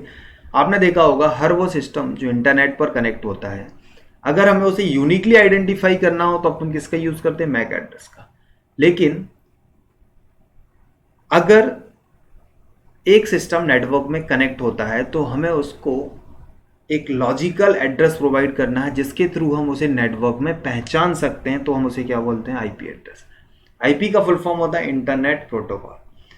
यानी कह सकते हैं कि I am a human being, but मेरा एक पर्टिकुलर नाम है, जैसे कि मेरा नाम आलोक है, तो आलोक क्या हो गया, एक लॉजिकल एड्रेस हो गया। मेरा घर पे कुछ अलग नाम चलता है, मार्केट में कुछ अलग चलता है, डॉक्यूमेंट्स में कुछ अलग है। कहने का मतलब ये सारे क्या है, लॉजिकली नेम है, बट मेरी एक ओरिजिनलिटी क्या है कि मैं ह्यूमन बीइंग हूँ। तो कहने का मतलब मैक एड्रेस कह सकते हैं कि एक परमानेंट एड्रेस होता है जिसे चेंज नहीं किया जा सकता, बट जो आईपी एड्रेस होता है वो ऑटोमेटिकली जैसे आप नेटवर्क में कनेक्ट होते हैं डे बाई डे क्या होता रहता है, चेंज होता रहता है। और आईपी एड्रेस के थ्रू भी हम एक नेटवर्क में हमारी पहचान होती है। यानी हर वो सिस्टम जो इंटरनेट से कनेक्ट होता है उसका क्या होना चाहिए, एक आईपी एड्रेस होना चाहिए, तभी वो इंटरनेट में डेटा या इन्फॉर्मेशन को सेंड और रिसीव कर पाएगा। Basically IP address two types के होते हैं। पहला होता है आपके आईपी वर्जन 4 और दूसरा होता है आईपी वर्जन 6। आईपी वर्जन जो 4 होता है जिसे आप मैनुअली कॉन्फ़िगर कर सकते हैं, और आईपी वर्जन जो 6 होता है उसे मैनुअली यूज़र कॉन्फ़िगर नहीं कर सकता है। क्यों? क्योंकि जो आईपी वर्जन 6 होता है वो अल्फा न्यूमेरिक कोड को रखता है। यानी कहने का मतलब यहाँ पर हेक्साडेसिमल नंबर आते हैं, जहाँ पर नंबर्स भी होते हैं, सिंबल्स भी होते हैं और स्पेशल कैरेक्टर्स भी होते हैं, इसलिए इसे मैनुअली कॉन्फ़िगर नहीं किया जा सकता। बट आईपी वर्जन 4 जो होता है उसे मैनुअली कॉन्फ़िगर किया जा सकता है। चलिए एक बार हम ये भी देख लेते हैं कि आईपी वर्जन 4 और 6 में क्या डिफरेंस है। आईपी वर्जन जो 4 होता है वो 32 बिट का होता है, यानी टोटल नंबर ऑफ जो इसमें जो ब्लॉक होते हैं वो कितने होते हैं, 4 ब्लॉक होते हैं, और हर एक ब्लॉक 8 बिट का होता है, यानी टोटल कितना हुआ, 32 बिट। ये दूसरा एग्जाम्पल है। और कभी कभी एग्जामिनर आपसे क्वेश्चन पूछ लेता है कि which of the following are the correct IP address. Suppose that आपके सामने लिखा हुआ है 259.21.4.44, तो ये पर्टिकुलर आपसे पूछा जाए कि ये करेक्ट आईपी एड्रेस या नहीं है, तो ये बेसिकली इनकरेक्ट आईपी एड्रेस है। क्योंकि आईपी एड्रेस में कोई भी जो ऑक्टेट होता है तो 255 से ज़्यादा नहीं जा सकता, और जब भी हम 255 अगर लिख देते हैं तो आपका क्या बन जाता है, एक ब्रॉडकास्ट एड्रेस बन जाता है। तो आपको याद रखना है कि जो आईपी एड्रेस होता है उसमें जो हर एक ऑक्टेट होती है उसकी जो मैक्सिमम रेंज हो सकती है वो 255 हो सकती है। ठीक है, इससे ज़्यादा कोई भी आपकी रेंज नहीं हो सकती। जैसे कि आप यहाँ पर भी देख रहे होंगे कि कहीं भी आप देख सकते हैं कि 255 के ऊपर रेंज अवेलेबल आपको नहीं होगी। बेसिकली आईपी वर्जन 4 को डिफरेंट क्लासेस में डिवाइड किया गया अकॉर्डिंग टू यूज या अकॉर्डिंग टू होस्ट। जैसे कि अगर हम बात करें एक सिंपल शब्दों में समझते हैं कि हमारे एक स्मार्टफोन है, सपोज दैट हमारा क्या है, स्मार्टफोन है, और इस स्मार्टफोन के थ्रू हम 5 लोगों को हॉटस्पॉट के थ्रू इंटरनेट शेयर करते हैं। जब आप हॉटस्पॉट के थ्रू 5 व्यक्तियों को इंटरनेट शेयर करते हैं और जैसे ही 5 मोबाइल आपसे कनेक्ट होते हैं, तो जब आप कनेक्ट कर रहे होते हैं तो आप देख रहे होंगे तो वहाँ पे लिख के आता है ऑब्टेनिंग आईपी एड्रेस।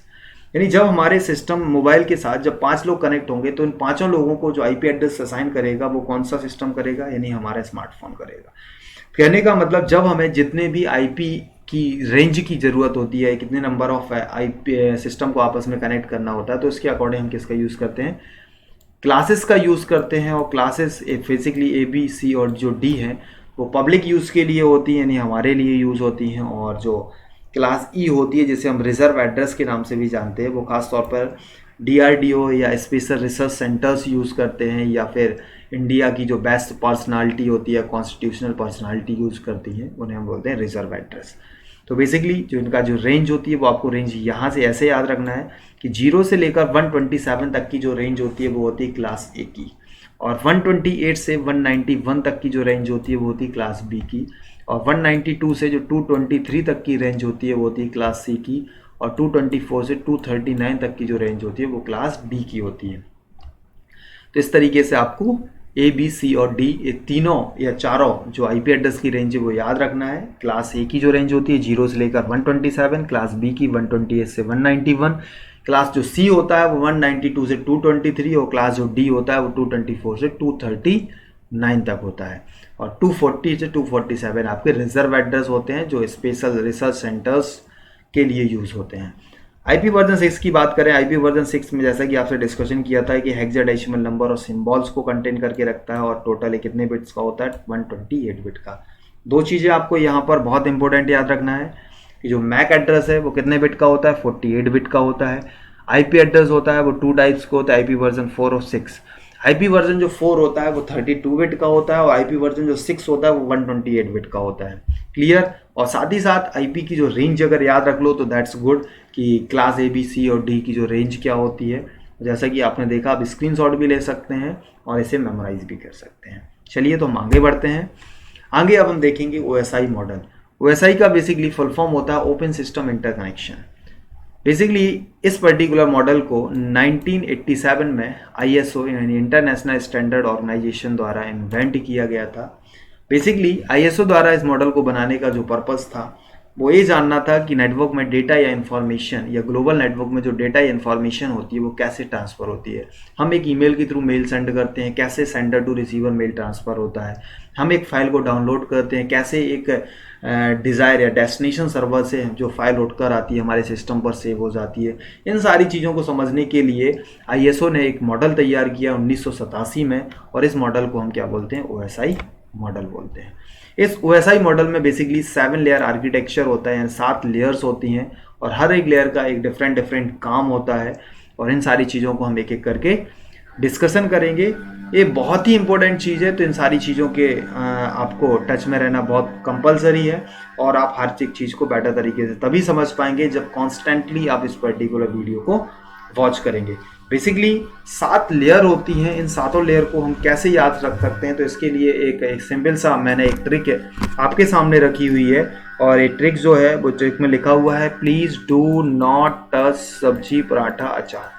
इस तरीके से ये पर्टिकुलर ट्रिक है जिसको आपको माइंड में लेके हुए चलना है। अभी हम सारी चीज़ों के लिए डिस्कशन करते हैं। बेसिकली अगर हम बात करते हैं ओएसआई मॉडल में जो सेंडिंग और रिसीविंग का जो काम होता है, तो जो सेंडिंग एंड से जब भी डेटा सेंड किया जाता है तो वहाँ पर जो वर्किंग होता है वो 7th लेयर से वर्किंग स्टार्ट होता है और फर्स्ट लेयर तक चलता है। और जब हम रिसीविंग का काम करते हैं तो रिसीविंग वाला जो काम होता है वो फर्स्ट लेयर से लेकर 7th लेयर तक जाता है। यानी सेंडिंग और रिसीविंग का जो काम होता है वो थोड़ा सा डिफरेंट होता है। यानी जो सेंडिंग होती है वो 7th लेयर से स्टार्ट होती है और फर्स्ट लेयर तक जाती है और जो रिसीविंग होती है वो बेसिकली फर्स्ट लेयर से स्टार्ट होती है और 7th लेयर तक जाती है। सॉरी फॉर डिस्टर्ब, बेसिकली थोड़ा सा इलेक्ट्रिसिटी इशू आ गया था। तो यहाँ पर अगर हम बात करें तो बेसिकली ये 7 लेयर हैं, जिसमें जो फर्स्ट लेयर होती है जिसे हम बोलते हैं फिजिकल लेयर, जो सेकंड लेयर होती है वो डेटा लिंक लेयर और जो थर्ड लेयर होती है वो नेटवर्क लेयर, फोर्थ होती है वो ट्रांसपोर्ट लेयर और जो आपकी फिफ्थ होती है वो सेशनल और 6 प्रेजेंटेशनल और जो 7th होती है वो एप्लीकेशन लेयर। साथ ही साथ यहाँ सेंटर पॉइंट पर मैंने लिखा हुआ है पीडीयू यूनिट और पीडीयू का फुल फॉर्म होता है प्राइमरी डेटा यूनिट। यानी कहने का मतलब हर लेयर में जो डेटा ट्रांसफ़र होता है वो किस फॉर्मेट में ट्रांसफ़र होता है उसे हम क्या बोलते हैं, प्राइमरी डेटा यूनिट। तो सबसे पहले हम बात करें जो एप्लीकेशन लेयर होती है, इसमें एप्लीकेशन, प्रेजेंटेशन और सेशनल लेयर, इसमें जो डेटा या इन्फॉर्मेशन ट्रांसफ़र होती है वो डेटा के फॉर्मेट में होती है। ट्रांसपोर्ट लेयर जो होती है उसमें डेटा या इन्फॉर्मेशन को सेगमेंट या टुकड़ों के बीच में ट्रांसफ़र किया जाता है। साथ ही साथ जो नेटवर्क लेयर होती है इसमें डेटा या जो इन्फॉर्मेशन जो ट्रांसफ़र होती है वो पैकेट के फॉर्मेट में होती है और जो डेटा लिंक लेयर होती है उसमें डेटा या इन्फॉर्मेशन फ्रेम के थ्रू ट्रांसफ़र होता है। और साथ ही साथ जो फिजिकल लेयर होती है वो डेटा को एनालॉग टू डिजिटल और डिजिटल टू एनालॉग कन्वर्ट करने का काम करता है। तो आपको याद रखना है, यहाँ से भी मैक्सिमम क्वेश्चन आपके एग्जाम में बनते हैं कि जो नेटवर्क लेयर होती है उसमें डेटा या इन्फॉर्मेशन किस फॉर्मेट में ट्रांसफ़र होती है, तो आपको पता होना चाहिए पैकेट के फॉर्मेट में। आपसे पूछा जा सकता है कि डेटा लिंक लेयर में डेटा इन्फॉर्मेशन किस फॉर्मेट में ट्रांसफ़र होती है, तो फ्रेमिंग के फॉर्मेट में। ट्रांसपोर्ट लेयर में जो डेटा इन्फॉर्मेशन ट्रांसफ़र होती है वो किस फॉर्मेट में होती है, सेगमेंट के फॉर्मेट में। और एप्लीकेशन, प्रेजेंटेशन और सेशनल लेयर में जो डेटा ट्रांसफ़र होता है वो डेटा के फॉर्मेट में होता है। अब इन सारी चीज़ों को हम समझते हैं। बेसिकली अगर हम बात करें तो नॉर्मली जो एप्लीकेशन लेयर होती है वो डायरेक्टली एप्लीकेशन के साथ इंटरेक्ट करती है। अगर हम सिंपल शब्दों में समझें तो एक सेंडर है, एक व्यक्ति है जो क्या करना चाहता है, मेल को ट्रांसफ़र करना चाहता है या मेल सेंड करना चाहता है। जब ये व्यक्ति मेल सेंड करना चाहता है तो सबसे पहले ये ईमेल नामक या वेब ब्राउज़र नामक एप्लीकेशन से इंटरेक्ट करेगा और उस एप्लीकेशन पर अगर ये जीमेल को ओपन करता है तो जीमेल के लिए वो SMTP प्रोटोकॉल के थ्रू जीमेल नामक पर्टिकुलर सर्वर के वेब पेज को ओपन कर लेगा। वेब पेज को ओपन करने के बाद जैसे ही वो कंपोज पर क्लिक करेगा और एक पर्टिकुलर फाइल को टाइप करेगा, यानी डेटा या इंफॉर्मेशन को रिप्रेजेंट करेगा। यानी एप्लीकेशन लेयर में क्या करते हैं, पर्टिकुलर सर्वर के जो एड्रेस होता है उसको क्या करते हैं, हम ओपन करते हैं, या पर्टिकुलर वेब ब्राउज़र पर किसी भी पर्टिकुलर एप्लीकेशन के थ्रू हम क्या करते हैं, वेब कंटेंट को ओपन करते हैं। ओपन करने के बाद डेटा या इन्फॉर्मेशन को टाइप या रिप्रेजेंट करने का काम क्या होता है, प्रेजेंटेशन लेयर का काम होता है। साथ ही साथ प्रेजेंटेशन लेयर एक और बड़ा काम करती है, डेटा को सिक्योर करने का। SSL यानी सिक्योरिटी जो सॉकेट लेयर होती है वो किसके अंतर्गत काम करती है, प्रेजेंटेशन लेयर के अंतर्गत। और साथ ही साथ जो आपने देखा होगा जो आपके ASCII कोड, EBCD या BCD जो कोड होते हैं वो खास तौर पे जिसे आपने देखा होगा एनकोडिंग, इनक्रिप्शन या डिक्रिप्शन या एनकोडिंग का जो काम होता है वो किसके थ्रू होता है, ASCII, EBCD और BCD जो कोड होते हैं इनके थ्रू क्या होता है, डेटा या इन्फॉर्मेशन को इनक्रिप्ट किया। सपोज दैट मैं यहाँ पर अगर बात करूँ तो मेरा नाम है आलोक, अगर मैं इस नाम को बाइनरी या हेक्साडेसिमल में कन्वर्ट कर दूं, या इसको हम लिख दूं 2493, तो आप क्या समझ पाओगे ये क्या लिखा हुआ है, नहीं समझ पाओगे। तो कहने का मतलब डेटा या इन्फॉर्मेशन को जो इनक्रिप्शन और डिक्रिप्शन का जो काम करता है वो भी क्या कौन सा करता है, आपका प्रेजेंटेशन लेयर। यानी प्रेजेंटेशन लेयर एक ऐसी लेयर होती है जो डेटा या इन्फॉर्मेशन की फाइल या फाइल फॉर्मेट को भी रिप्रेजेंट करता है, साथ ही साथ एक डेटा को एक फॉर्मेट से दूसरे फॉर्मेट में कन्वर्ट करने के लिए भी यूज होता है, ताकि हम डेटा इन्फॉर्मेशन को सिक्योर कर सकें। सेकंड चीज अगर हम बात करें तो थर्ड जो लेयर आती है, यानी जो ऊपर से आपकी फिफ्थ लेयर होती है जिसे हम बोलते हैं सेशनल लेयर, इसका काम होता है सेंडर और रिसीवर के बीच एक सेशन एस्टैब्लिश करना। बेसिकली सेशनल लेयर में आपने देखा होगा कि जब भी हम इंटरनेट बैंकिंग का यूज करते हैं, तो जब भी हम इंटरनेट बैंकिंग पर जैसे ही लॉगिन करते हैं तो हमारा जो पर्टिकुलर लैपटॉप होता है और जो पर्टिकुलर बैंक का सर्वर होता है, इन दोनों के बीच में एक लिमिटेड टाइम पीरियड के लिए सेशन एस्टैब्लिश किया जाता है कि उस पर्टिकुलर टाइम पीरियड के अंदर आपको डेटा या इन्फॉर्मेशन को सेंड या रिसीव कर सकते हैं। और जैसे ही वो टाइम पीरियड ओवर हो जाता है वो सेशन क्या हो जाता है, आपका एक्सपायर हो जाता है। यानी कहने का मतलब सेंडर सर्वर और रिसीवर सर्वर के बीच जो सेशन एस्टैब्लिश करने का काम करता है वो कौन करता है, आपका सेशनल लेयर। और इसके अंतर्गत जो प्रोटोकॉल काम करते हैं वो PPTP और NetBIOS नामक जो प्रोटोकॉल होता है वो सेशनल लेयर के अंतर्गत काम करता है। तो आपको याद क्या रखना है, सेशनल लेयर क्या करती है, सेंडर और रिसीवर के बीच में एक पर्टिकुलर पॉइंट ऑफ टाइम के लिए सेशन एस्टैब्लिश करती है जिसके अंदर डेटा या इंफॉर्मेशन को सेंड और रिसीव किया जाता है, उसे हम क्या बोलते हैं, सेशनल लेयर। आगे अगर हम बात करते हैं तो ट्रांसमिशन या ट्रांसपोर्ट लेयर। ट्रांसपोर्ट लेयर का बेसिकली काम क्या होता है, डेटा या इंफॉर्मेशन को छोटे छोटे पार्ट में ब्रेक कर देना ताकि डेटा या इंफॉर्मेशन को इजीली से एक नेटवर्क में मूव करवाया जा सके। और साथ ही साथ जो ट्रांसपोर्ट लेयर होती है वो डेटा के ट्रांसमिशन हो जाने के बाद आपको रिक्वेस्ट या रिस्पॉन्स का भी काम करती है। यानी ओवरऑल जो डेटा को सेंडर टू रिसीवर आप ट्रांसफ़र कर रहे हैं उसकी सक्सेसफुली सेंड होने की जो जिम्मेदारी लेती है वो कौन सी लेयर लेती है, आपकी ट्रांसपोर्ट लेयर। बेसिकली इसको ट्रांसमिशन को क्या कर लीजिए, ट्रांसपोर्ट कर लीजिए, TRANSPORT।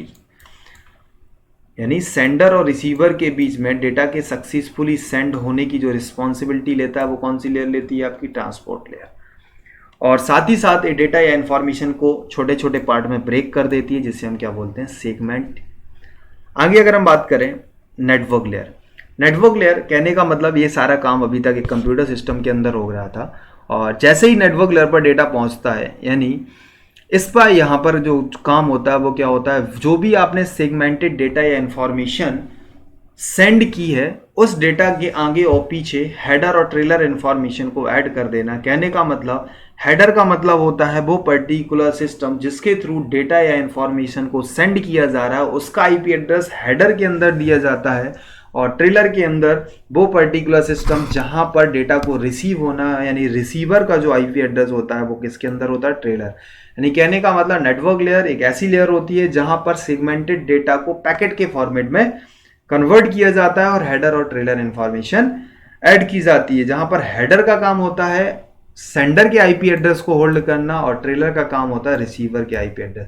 यानी यहाँ पर और ज़्यादा सिक्योरिटी हो गई कि जो भी सेगमेंटेड डाटा है अब उसके लॉस होने के चांस बहुत ज़्यादा कम हो गए, क्योंकि इसने अब क्या कर लिया, सेंडर और रिसीवर जो सिस्टम है उनके आईपी एड्रेस को भी डेटा के साथ स्टोर कर लिया है।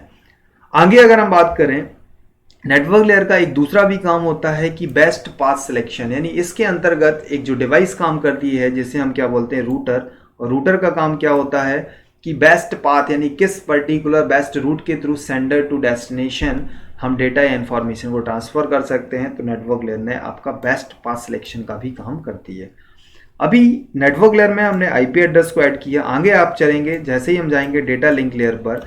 डेटा लिंक लेयर क्या करती है, एक ऐसी लेयर होती है जो पैकेट जो डेटा के होते हैं उसको फ्रेमिंग में कन्वर्ट कर देती है। और फ्रेमिंग में कन्वर्ट करना इन द सेंस होता है जब भी हम पैकेट जो होते हैं डेटा की उसके अंदर मैक एड्रेस को क्या कर देते हैं, ऐड कर देते हैं। यानी अभी तक हमने क्या किया था, जो भी डेटा इंफॉर्मेशन आपने सेंड किया है उसमें हेडर और ट्रेलर यानी सेंडर और रिसीवर के आईपी एड्रेस को स्टोर किया था।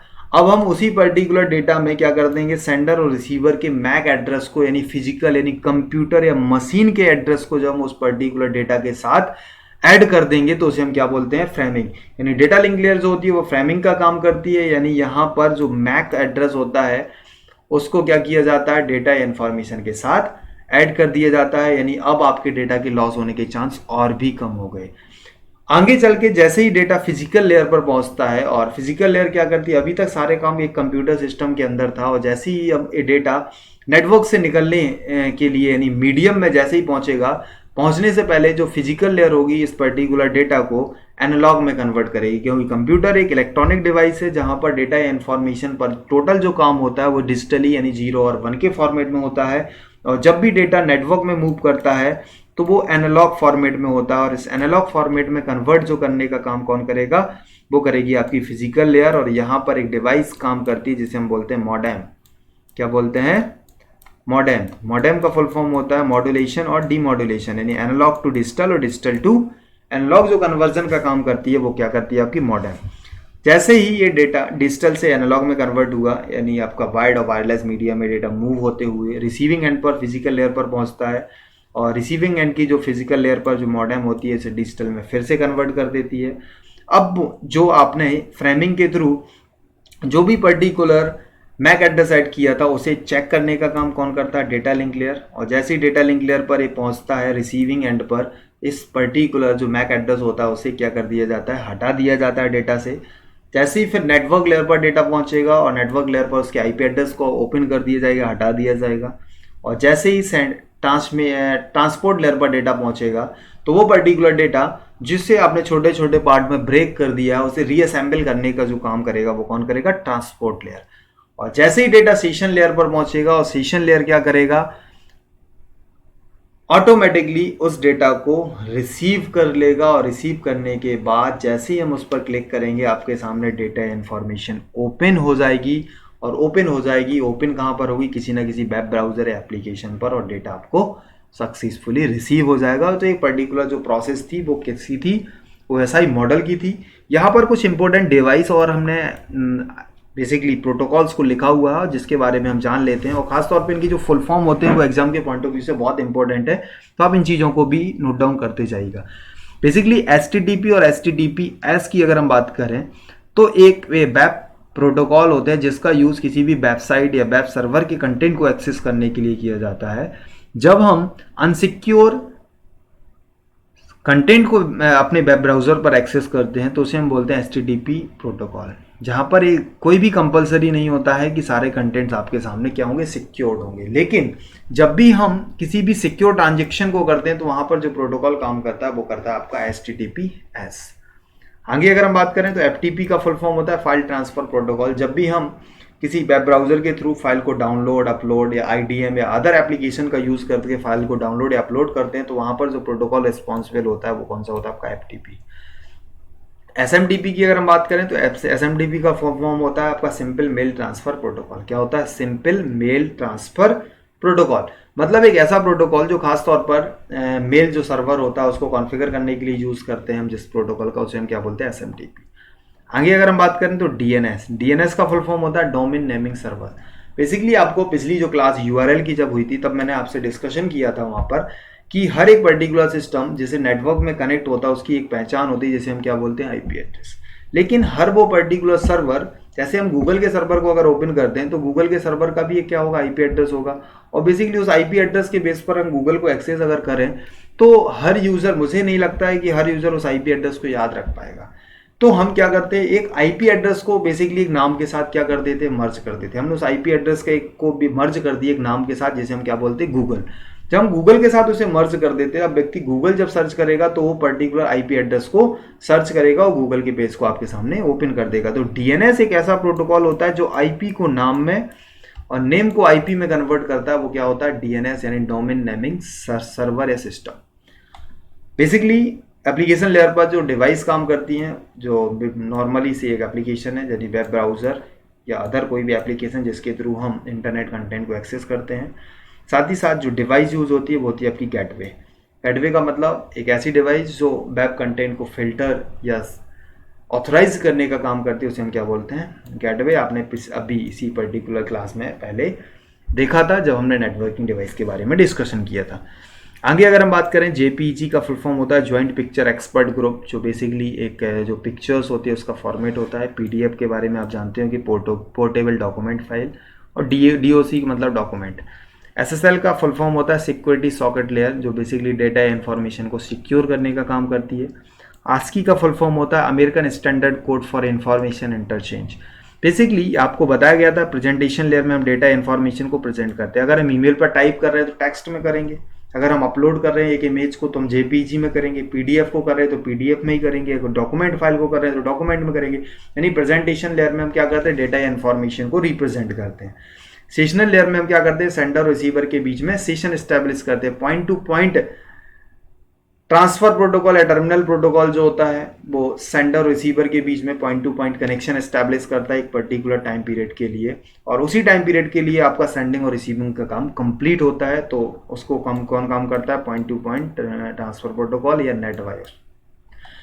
आगे अब बात करें टीसीपी और यूडीपी और एसपीएक्स।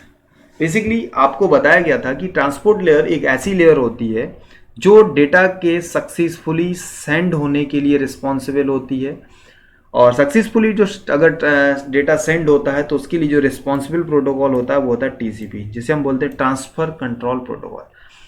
बेसिकली एक ऐसा प्रोटोकॉल होता है, और इस जो जिसे हम क्या बोलते हैं, कनेक्शन ओरिएंटेड प्रोटोकॉल भी बोलते हैं। क्या बोलते हैं, कनेक्शन ओरिएंटेड प्रोटोकॉल। मतलब एक ऐसा प्रोटोकॉल जो डेटा या इन्फॉर्मेशन के सक्सेसफुली सेंड हो जाने के बाद आपको सक्सेसफुली सेंड हो जाने के बाद आपको एक्नॉलेजमेंट देता है कि आपका डेटा सक्सेसफुली सेंड हो गया। जैसे कि आप मेल में भी करते हैं, जब भी आप मेल सेंड करते हैं तो आप देखते हैं जैसे हम सेंड पर क्लिक करते हैं आपके सामने एक मैसेज आता है, mail has been successfully send. तो यानी ऐसा प्रोटोकॉल जो डेटा या इन्फॉर्मेशन के सक्सेसफुली सेंड हो जाने के बाद आपको एक्नॉलेजमेंट देता है, उसे हम बोलते हैं टीसीपी प्रोटोकॉल, और इसे हम क्या बोलते हैं, दूसरा नाम कनेक्शन ओरिएंटेड प्रोटोकॉल। आपसे एग्जाम में ये भी पूछा जाता है which of the following are the example of connection oriented protocol, तो वहां पर जो एग्जांपल में आपका आएगा वो आएगा टीसीपी। और दूसरा अगर हम बात करें यूडीपी, यूडीपी का मतलब होता है यूनिवर्सल डेटाग्राम प्रोटोकॉल, और इसे हम दूसरा नाम भी बोलते हैं कनेक्शन लेस प्रोटोकॉल। मतलब एक ऐसा प्रोटोकॉल जो डेटा या इन्फॉर्मेशन के सक्सेसफुली सेंड हो जाने के बाद आपको कोई भी एक्नॉलेजमेंट नहीं देता, उसे हम क्या बोलते हैं, यूडीपी प्रोटोकॉल। और आगे आपका एसपीएक्स यानी सिक्वेंशियल पैकेट एक्सचेंज प्रोटोकॉल, मतलब एक ऐसा प्रोटोकॉल जो सिक्वेंशियल एक के बाद एक पैकेट को एक्सचेंज करता है, उसे हम बोलते हैं एसपीएक्स। आगे आप देखें तो आईपी एड्रेस जो आईपी को ऐड करने का काम कर रही थी वो कौन सी लेयर कर दी, नेटवर्क लेयर।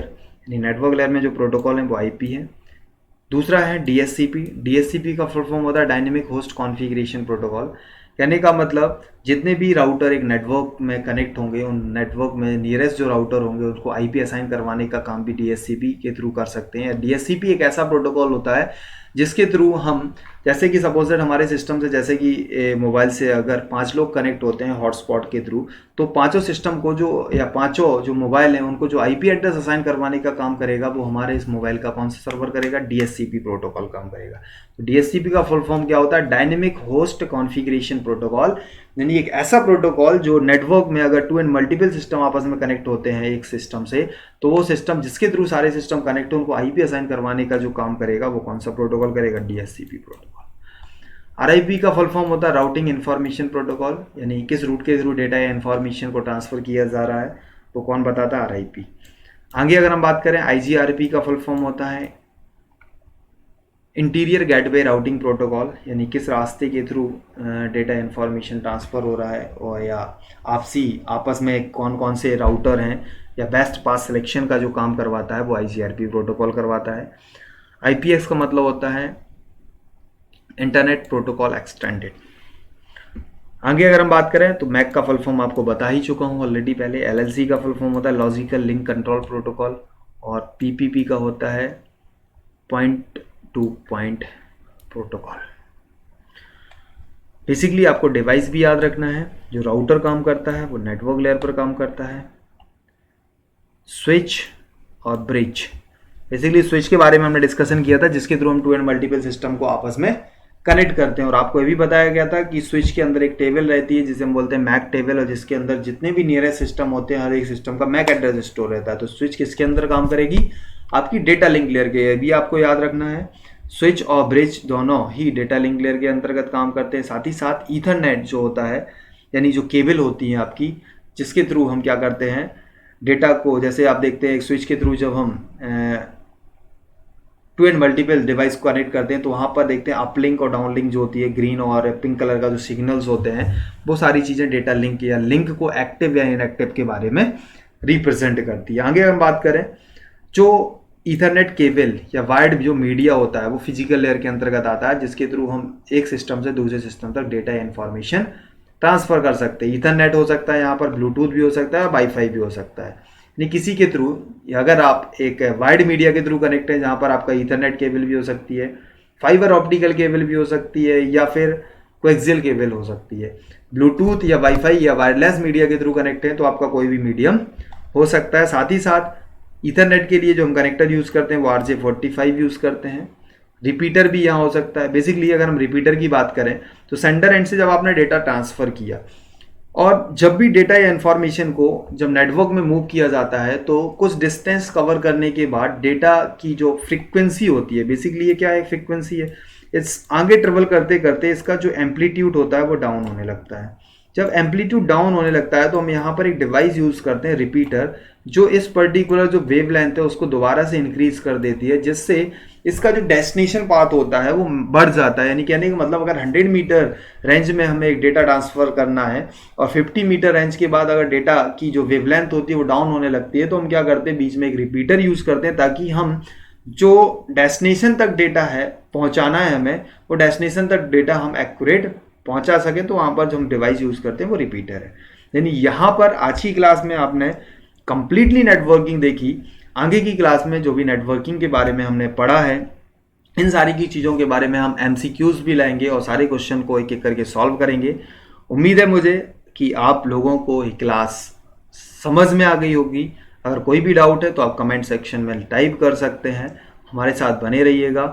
टीचर पॉइंट के अगर आपने यूट्यूब चैनल को सब्सक्राइब नहीं किया है तो आप सब्सक्राइब कर सकते हैं, और लेटेस्ट जो नोटिफिकेशन है उसको पाने के लिए बेल बटन पर ज़रूर क्लिक कीजिएगा। और अगर अच्छा लगा हो तो अपने फ्रेंड सर्कल में इस वीडियो को स्प्रेड कीजिएगा और ज़्यादा से ज़्यादा लोगों तक हमारे साथ जोड़िएगा, क्योंकि कंप्यूटर के साथ साथ साइमल्टेनियसली आपकी जो GS की क्लासेस होती है वो भी रन होंगी। ठीक है, तो आप YouTube पर डायरेक्टली सर्च कर सकते हैं, अपने फ्रेंड सर्कल में बोल सकते हैं कि teacher point by Alok sir को आप जैसे ही सर्च करेंगे उस चैनल को आप ज़रूर विजिट करिएगा।